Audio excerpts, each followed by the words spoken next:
国际新闻来关心，美国总统拜登因翁仔某17日时暗时在离开德拉瓦州竞选总部时，车队和一台轿车弄着，加载人是无安全。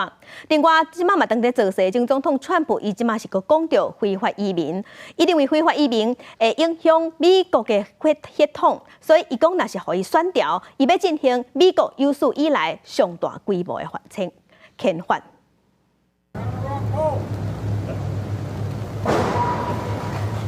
一声真大声传来，美国总统拜登真惊吓，随后赶紧上前护送伊上车。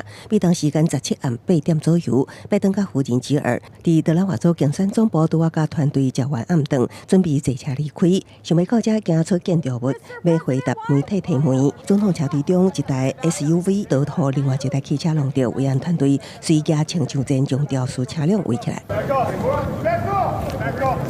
就看到肇事金白色车辆车头有明显损伤，非个驾驶无傻傻乖乖举起双手接受盘查。这件事故并无造成任何警官伤亡。目前特勤局也未对事故细节加做说明。拜登的行程无受影响，安全登去大所在。拜登当咧寻求明年大选连任，不过皮尤民调顶礼拜上新报告显示，伊伫切摇摆州的支持度拢输予潜在对手前总统川普。民众普遍对拜登处理经济甲移民问题无信心。那川普是伫拜六为伫新罕布夏州的造势活动，高一摆表示，若当选会限制合法移民人数，也个讲出争议言论。They're poisoning the blood of our country. That's what they've done. They poison. When I'm re-elected, we will begin, and we have no choice, the largest deportation operation.